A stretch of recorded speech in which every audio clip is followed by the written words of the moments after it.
Okay. So preliminary matters. So do we have any declarations of interest in relation to any item of business on the agenda? Any from the floor? No. Okay, thank you.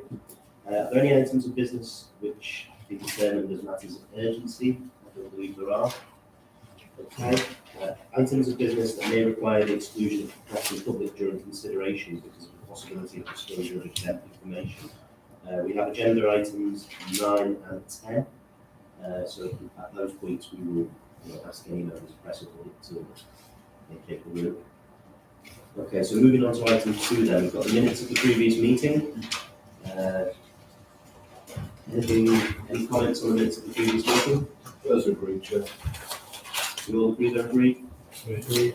Okay, thank you. Okay. So item number 3, we have a change of appointment to the authority. Are you going to speak to this? Thank you, Chair. So the purpose of this report is to inform members of the change of appointment by the City Council to the Merseyside Fire and Rescue Authority, which was to take effect from the 1st of March of this year.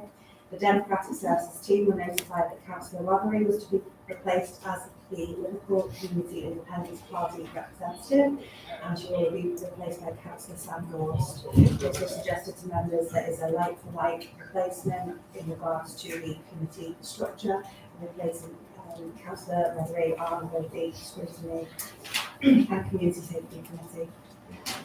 Please just ask if members' recommendations are paragraph 2 of the report. Any questions? Are there any questions from the committee about this item? Councillor Hanratty?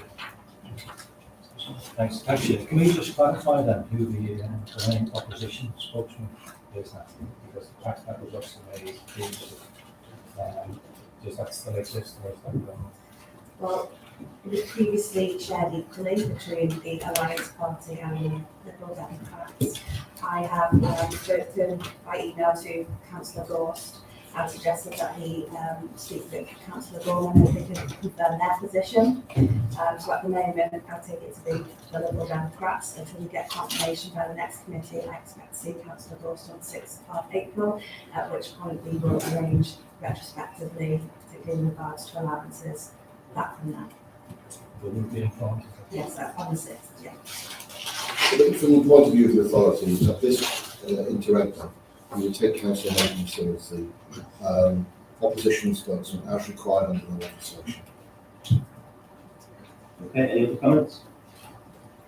Can we agree recommendations 2A, B and C then, please? Okay, thank you. Moving on to item 4, the Service Delivery Plan 2022-23 quarter 3 update. Chief? Yeah, thanks, Chair. You're going to have a couple of weighty documents to work through really, so I'm happy to take questions on any part of them. For the purpose of the report, is request members consider the performance of Merseyside Fire and Rescue Service against the objectives and the performance target outcomes as set out in the Service Delivery Plan 2022-2023 for the period between October and December 2022. And the recommendation is that members approve the attached service delivery plan report, appendices A to D, for publication onto the website. And again, the service delivery plan, just to refresh members' knowledge and awareness, contains the functional delivery plans, key benchmark performance indicators, and details around the integrated risk management plan. I'll just highlight some of the things that I would want to draw to members' attention within the service delivery plan, particularly in relation to performance within this quarter. So to draw members' attention to page 64 onwards, you'll note, certainly in the areas indicated as amber, the total number of incidents that were attended over the period of those previous 3 quarters is amber, and showing a slight increase, and that is directly related to the number of special service calls that we've been responding to in support of all of the blue light colleagues, particularly the ambulance service. And again, members will recall that's something that we were very supportive of, rather than something we would be trying to reduce, and that's a collaborative endeavour between ourselves and our partners that would suggest to better secure outcomes for the public. Total number of fires attended is amber. We are still keen to come in within target. It's looking slightly unlikely now, but we've had a busy period through the bonfire period, but better than previous years. But actually the on target relates to the hot, dry summer period going back into 2022, and we haven't really recovered from that, albeit we've made some great inroads towards improving the performance. Again, I'll just draw into some of the things that I think from a positive perspective members need to be aware of. So total number of primary fires attended, which includes accidental dwelling fires. And again, members have seen that the service improve year on year, the number of accidental dwelling fires we've actually attended. And again, if you look towards page 68, you'll see we are green on target to again perform probably the best we have done in previous years. So again, something to celebrate really. In regard to, as I say, secondary fires, I won't really reference that other than that I have already done. I bring members' attention to page 76, which is in relation to sickness absence. And so evidently that is shown with red. That currently significantly reflects back to a period of COVID and the kind of challenges faced there. If we were to admit COVID absence, we would have a sickness absence level of 3.52, which is below the 4% target that we've set ourselves. Notwithstanding that, we're still focused in on reducing sickness absence further. And just to give members an indication, COVID absence now will not be reported back in future performance reports. It will be covered off in total sickness absence. We won't be talking specifically around COVID absence, just so you are cited on that. Other than that, the report itself moves into updates around IRMP. The only one that I will draw members' attention to, which is AMBER, which is the purchase of the high reach vehicle, which is part of the integrated management plan, which will be subsequently stationed in St Helens. And we have now gone to purchase that appliance. There's a significant lead in time, so we're probably talking 12 months before that vehicle becomes operational. Notwithstanding that, we have purchased a 45 metre CPR, which is also contained within the IRP. Other than that, all IRP actions are progressing well. Happy to take any questions, Chair. Any questions for you, Councillor? Please, Mr. Thank you.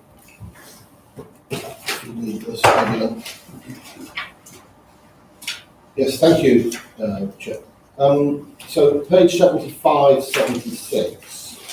Now this information is up to December, and some members have been receiving information texts about, well, they've been typified as the closure of fire stations. Fire stations have been closed. But what it is, as we know, is that fire stations that are non-key, the appliance is stood in to key fire stations after that first engine has gone out. So the point I'm coming to is, so the January and February statistics would tend to show, when we get those, the basic position. I understand that we indicatively have some information on that at this point in time. And the other point is both that, so that page 75 and those statistics, and over the page onto 76, the statistics about loss and sickness absence. I think, could we have these sent to the scrutiny committee, so that the scrutiny committee could look at our performance and some of those issues after this last, over this last one, by the time they get to it, over the course behind us. Absolutely, Chair. Just to pick up on the point that I made, you'll see that the response standard is being met on all occasions. It's currently at 93.4%. If we was to forecast, and with some insight as it stands, the fourth quarter, which would include January, February, March, it is highly likely that you'll see that performance increase even further. So it will move beyond the 93.4% and show a heightened level of improvement and performance. The reason behind that is the part parcel of more recent succession plan. We've now undertaken a significant process where we brought supervisory management into place. So it's a number of reasons why some findings were going off the run and unavailable, was predicated on the ability to staff the plants with supervisory managers.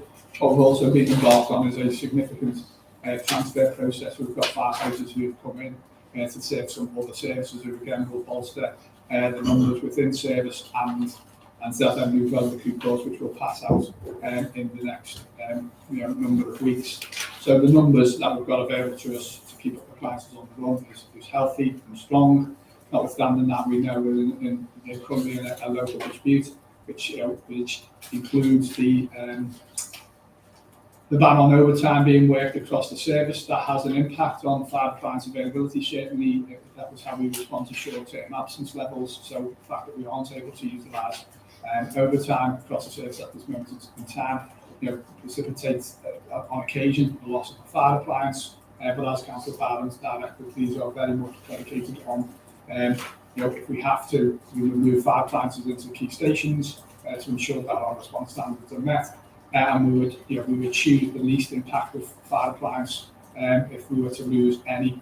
But actually, the direction that we're taking and the improvements that we're able to see, our response time improve through the January, February, and March period.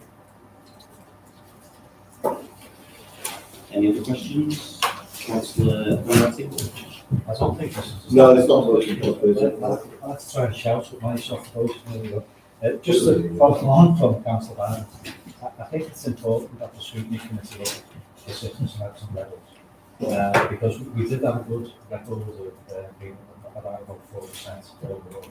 And I think as recent events, it's sort of balanced out a little bit. So obviously, fast forward now and back into the normality of life. So I think we need to look at the patterns. I think we need to split it between operational and non-operational. I think we need to drill down on this and just look at what can be done to support our staff who happen to be off for whatever reason through our occupational health department, because it's crucial that link and the work that we've done in the past to support our staff, all our staff across the service. I think we need to ensure that we make sure that we get back on track to where we were previously. We need to understand the reasons why the levels are at the moment. So we need to do a bit of work on that. So it should be placed within the work program for the scrutiny for where that can be. Yeah, absolutely, Councillor. I'm actually going to do that.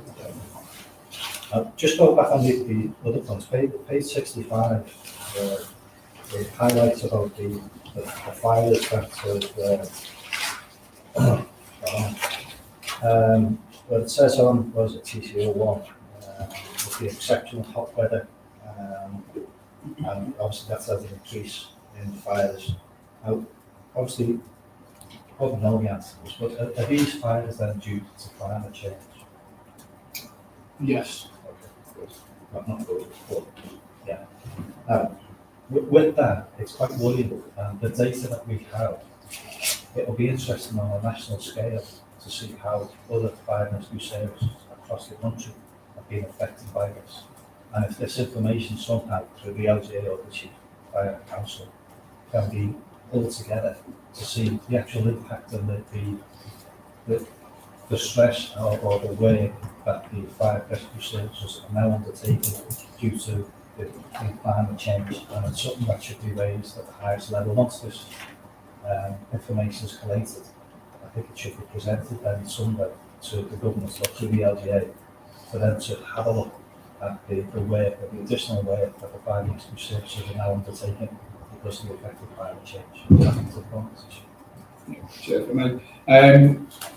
The most recent LGA Fire conference, there was a number of meetings, presentations which related to climate change.